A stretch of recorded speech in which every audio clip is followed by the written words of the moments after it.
informed you guys that the majority of people listening are a victim to addiction. Now, I know that's a bold statement, but according to the AK Health Foundation, they state that social media use has shown similar psychological and behavioral characteristics that could easily classify it as an addiction. And the article Addiction on the CAMH website describes addiction as the 4 C's: craving, control, compulsion, and consequences. Now, we all have the power of free will to some degree. This power of free will determines the actions you take and the choices you make, which in broad view determines your future.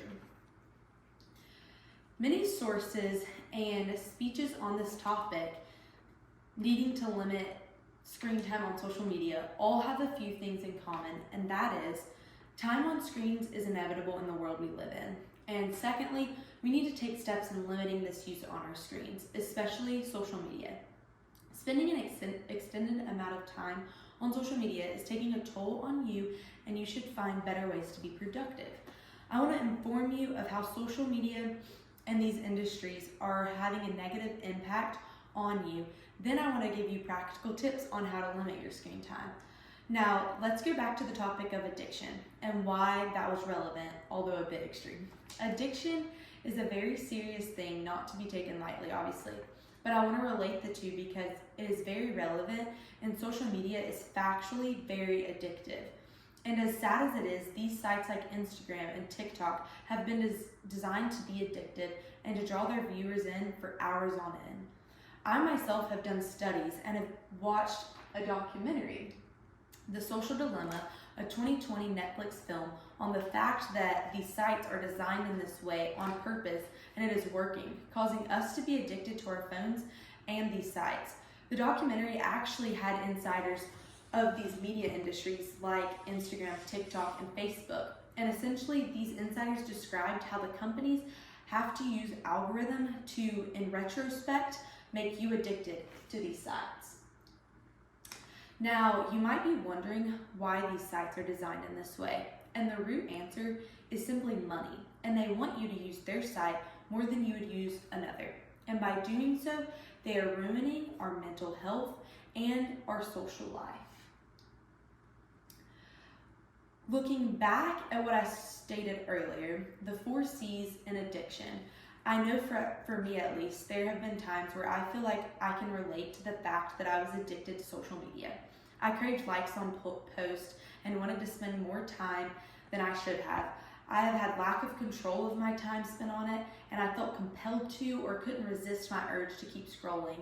And I don't stop despite the fact that I may have consequences like missing homework, being late to something, or whatever else it may be. These companies want you to feel that way though, and want to draw you in a way that is compelling and careless, and you should feel personally attacked by that. You don't have to be a victim to this though.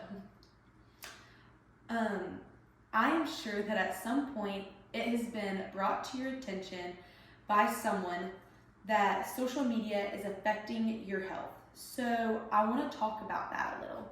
Researchers like BMC Public Health have linked that in children, the extended use of screen time and the negative growth in health with things like obesity, behavioral problems, and too much screen time is interfering with social interactions as a whole.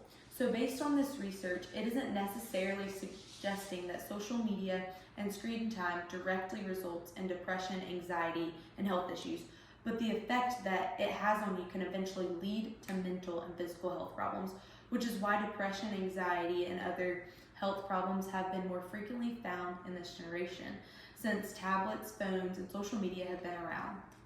Now, I would like to state that I don't believe that social media or phone should be forbidden and just never used.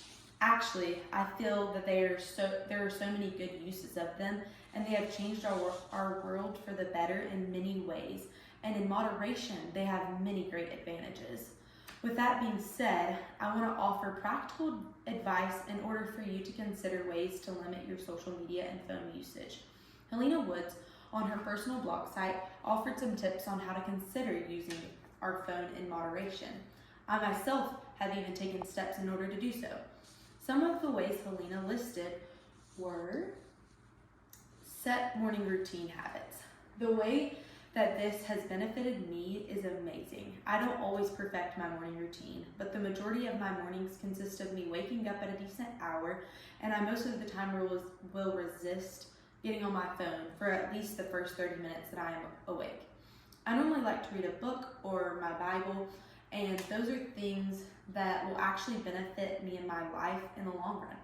The days that my morning consists of this behavior and less time on my phone allows my day to be set up for success, and I just feel refreshed and ready to start any activities like work or school. Number 2 was to clean up your phone apps. This can help you from aimlessly scrolling on other random apps that aren't even necessary for you to be on. For me, the app I decided to let go of was TikTok. I know you think I am crazy, but maybe I am. But it was no longer beneficial for me, and I found myself not able to get off of it even when I needed to do so. So I decided that it just must be deleted.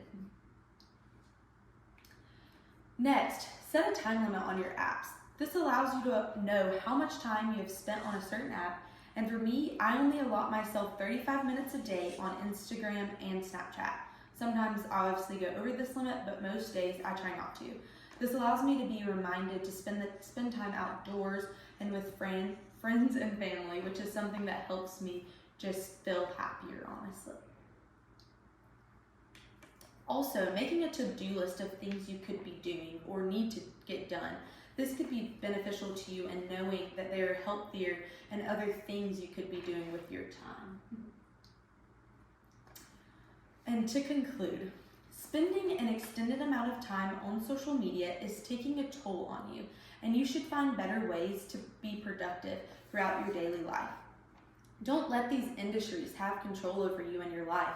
Take it personally and know that you are in control of what you do and the time you spend. Implement viable routines to your life and ways to get away from social media. I want so badly for everyone to just understand that this is not something to be taken lightly, that we need to take matters into our own hands and want better for ourselves. And spending as much time as we do on our cell phones is not going to benefit us, our work life, our family, our future family. So it is necessary that we realize the issue at hand, which is how much time we are wasting on our phones, then putting in action and effort, changing the trajectory of your lives. Social media and screen usage has its disadvantages, so don't let it control you. You have the ability to reconstruct your day-to-day life, and you should take steps in knowing how to and choosing to hang up the phone.